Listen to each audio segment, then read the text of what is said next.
Seed dispersal and its agents. Dispersal means చెదరగొట్టడం లేదా వెదజల్లడం. సీడ్స్ విత్తనాలు. And its agents. Agents are the things that acts to produce a particular effect. That means agents అంటే వాహకాలు, ఒక చోట నుంచి ఒక చోటకి తీసుకువెళ్ళాయి.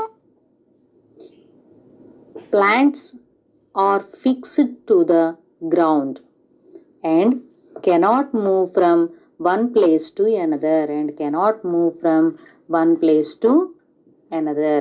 ఒక ప్లేస్ నుంచి మరొక ప్లేస్కి వాటంతట అవి మూవ్ అవ్వలేవు, గ్రౌండ్కి ఫిక్స్ అయ్యి ఉంటాయి ప్లాంట్స్ అనేవి. If all seeds fall and germinate near the plant, they will not get enough sunlight, water and space to grow. Okay, here a plant is there. Suppose a plant is there like this. Okay, these are the seeds. All seeds are fall here.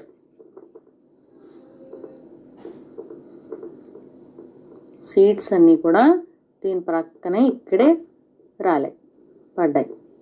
Okay, ఈ seeds, all seeds are started germination. అన్ని seeds కూడా మొక్కల్లాగా పెరగడం మొదలుపెట్టాయి. విత్తనాలన్నీ మొక్కలు అయ్యాయి. అయిన తర్వాత అన్నీ ఒకే చోట ఉండడం వల్ల ఏం జరుగుతుంది?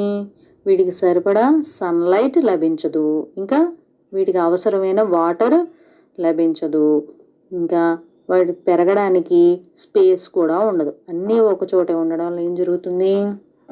They will not get enough sunlight, water and space to grow. So, it is important that the seeds are spread out. కనుక ఏంటి, ఈ సీడ్స్ అన్నీ కూడా స్ప్రెడ్ అవడం చాలా ఇంపార్టెంట్. స్ప్రెడ్ మీన్స్ వెదజల్లబడ్డం లేదా వ్యాపించడం. Okay, nature helps the seeds to travel away from the parent plant. ఈ సీడ్స్ పేరెంట్ ప్లాంట్ నుంచి దూరంగా వెళ్ళడానికి ఏది హెల్ప్ చేస్తుంటా? Nature. Nature helps the seeds to travel away from the parent plant. This process of scattering of seeds is called seed dispersal. ఈ process, scattering of seeds ప్రాసెస్ని ఏమంటారు? Seed dispersal అంటారు. This process of scattering of seeds is called seed dispersal. Seeds are scattered in different ways. Seeds చాలా రకాలుగా scatter చేయబడతాయి.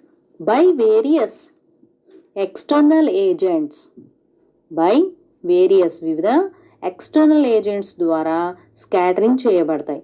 ఆ external agents ఏమేంట? Wind, water etcetera.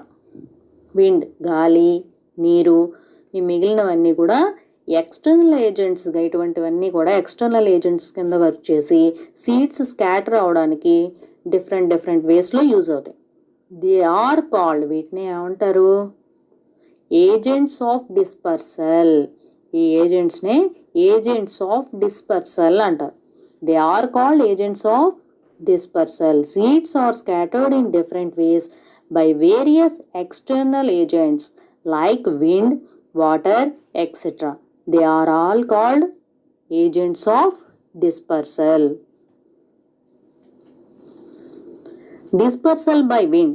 Dispersal by wind. Seeds that are very light. Seeds that are very light అంటే wind ద్వారా dispersal ఎలా జరుగుతుంది? Wind means గాలి. గాలి ద్వారా డిస్పర్సల్ ఏ విధంగా జరుగుతుందో చెప్తాం. Seeds that are very light. Very లైట్గా ఉంటాయట, చాలా తేలిగ్గా ఉంటాయి ఆ విత్తనాలు. అండ్ స్మాల్, చిన్నగా ఉన్నవి, చాలా తేలిగ్గా ఉన్నవి. Usually get dispersed by wind. జనరల్గా తేలిగ్గా ఉన్నవి, చిన్నవి విత్తనాలన్నీ ఏమవుతాయి? గాలికి డిస్పర్స్ అవుతూ ఉంటాయి. కొంచెం గాలి వేస్తే అవి వేరే ప్లేస్కి మూవ్ అయిపోతాయి. Seeds of cotton, hiptage and dandelion. It is called dandelion. Dandelion have long hair around them. ఈ మూడింటి సీడ్స్ కూడా వాటి చుట్టూ లాంగ్ హెయిర్ని కలిగి ఉంటాయట. allowing them to be carried away by the wind. అవి వేటికి యూజ్ అవుతాయి? ఇది గాలి ద్వారా ఒక ప్లేస్ నుంచి ఇంకో ప్లేస్కి మూవ్ అవ్వడానికి, ఈజీగా మూవ్ అవ్వడానికి యూజ్ అవుతాయట. Seeds of some plants like maple, jacaranda and drumstick. These three plants are having seeds like wing-like structures. ఈ మూడు కూడా వింగ్ లాంటి స్ట్రక్చర్ కలిగిన విత్ సీడ్స్ని కలిగి ఉంటాయట. To help them to float in air, గాలిలో తేలిగ్గా తేలుతూ వేరే చోటకి వేరే ప్లేస్కి మూవ్ అవ్వడానికి ఈ విధంగా స్ట్రక్చర్ని కలిగి ఉంటాయి. ఈ త్రీ కూడా డిస్పర్సల్ బై విండ్, అంటే గాలి ద్వారా విత్తనాలని డిస్పర్స్ చేస్తూ ఉంటాయి సీడ్స్. వాటి సీడ్స్ ఒక చోట నుంచి ఇంకో చోటకి మూవ్ అవుతాయి. ఇక్కడ నుంచి ఇంకో చోటకి గాలి ద్వారా మూవ్ అవడం వల్ల ఏం జరుగుతుంది, అవి గాలి ద్వారా విండ్ ద్వారా ఏ ప్లేస్కి అయితే వెళ్ళాయో ఆ ప్లేస్లో జెర్మినేషన్ స్టార్ట్ చేస్తాయి. అంటే ఆ ప్లేస్లో ఆ విత్తనాలు ఎక్కడ పెడితే అక్కడ ఆ ప్లేస్లో కొత్త మొక్కలు వస్తాయి అన్నమాట, new plants. Dispersal by water, second one dispersal by water, నీటి ద్వారా డిస్పర్సల్ ఏ విధంగా జరుగుతుంది. Flowing water carry seeds of plants that grow in or near water bodies. Water bodies, here water bodies are given. Water bodies means నీటి వనరులు. నీటి వనరుల దగ్గరలో ఉన్నవి కానీ దాంట్లో పెరిగేవి కానీ ఎలా ఉంటాయి, ఆ మొక్కల యొక్క సీడ్స్ని ఏవి క్యారీ చేస్తాయట, ఫ్లోయింగ్ వాటర్. ఫ్లోయింగ్ వాటర్ ప్రవహించే నీరు. ప్రవహించే నీరు ఆ నీటి వనరుల చుట్టుపక్కల ఉన్న ప్రాంతాల్లో ఉన్న వాటి యొక్క సీడ్స్ని ఒక one place to another place move అవ్వడానికి యూజ్ అవుతుంది. ఫర్ ఎగ్జాంపుల్, అంటే ఇక్కడ వాటర్ అనేది ఏజెంట్ కింద పనిచేస్తుంది. For example, coconut which grows near sea coasts is hollow from inside. Coconut అందరికీ తెలుసు కదా. Which grows near sea coasts. Sea coasts means సముద్ర తీరాల్లో కానీ చెరువుల పక్కన కానీ కాలువల పక్కన కానీ పెరుగుతూ ఉంటాయి కొబ్బరి చెట్లు, కోకోనట్ ట్రీస్. ఆ కోకోనట్ ట్రీస్ యొక్క కాయలు వాటర్లో పడినప్పుడు ఏమవుతుంది, ఆ వాటర్ ఆ కోకోనట్ని ఇంకో సైడ్కి తీసుకెళ్ళిపోతుంది. లేదా ఆ వాటర్ ప్రవాహం వెళ్తుందో అటు వెళ్తే అది ఎక్కడికి వెళ్తే అక్కడ మొక్క వస్తుంది, జెర్మినేషన్ జరుగుతుంది.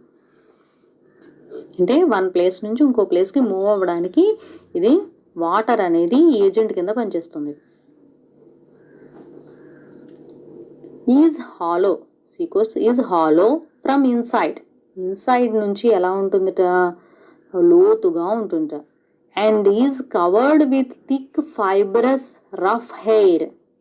కొబ్బరికాయ కోకోనట్ చూసడానికి పైన ఎలా ఉంటుంది, చుట్టూ fibrous rough hair, thick fibrous rough hair, మందపాటి లావుగా ఉన్న పీచు ఉంటుంది లోపలంతా. పీచు ఉండి అవుట్ సైడ్ ఏముంటుంది, పీచు కలిగి ఎలా ఉంటుంది, is covered with thick fibrous. Thick అంటే మందంగా ఉన్న, ఎక్కువ మందంగా ఉన్న, ఫైబ్రస్ రఫ్ హెయిర్ పీచుగా ఉన్న హెయిర్ని కలిగి ఉంటుంది. These rough hair helps it to float on water. ఈ రఫ్ హెయిర్ దేనికి యూజ్ అవుతుంటా, అది వాటర్లో పైన తేలుతూ వెళ్ళడానికి యూజ్ అవుతుంటా, మునిగిపోకుండా తేలడానికి యూజ్ అవుతుంది. When a coconut falls from a tree into water. When a coconut falls from a tree into water. ఒక కోకోనట్ ట్రీ నుంచి వాటర్లో పడినప్పుడు ఏమవుతుంది, it floats and travels with the waves. వాటర్లో పడిన కోకోనట్ ఏమవుతుంది, అది ఆ వేవ్స్ ఎలా మూవ్ అయితే అలాగా ట్రావెల్ అవుతూ ఉంటుంది. Which deposit it far away. ఆ చెట్టు నుంచి దూరంగా వెళ్ళిపోతుంది. Where it grows into a new plant. అది దూరంగా ఎక్కడికైతే ఏ ప్రాంతానికైతే వెళ్తుందో అక్కడ న్యూ ప్లాంట్ కింద గ్రో అవుతుంది. The spongy lotus fruit is also dispersed by water. Lotus, here we are listen about coconut and then lotus is in water. Okay. Spongy lotus fruit, lotus విత్తనాలు ఏమవుతాయి, ఫ్రూట్ వస్తుంది, ఫ్రూట్లో విత్తనాలు సీడ్స్ ఉంటాయి. ఆ seeds అన్నీ కూడా అవి కూడా వాటర్ ద్వారానే డిస్పర్స్ అవుతాయట. వాటర్ ద్వారానే డిస్పర్స్ అవుతాయి. నెక్స్ట్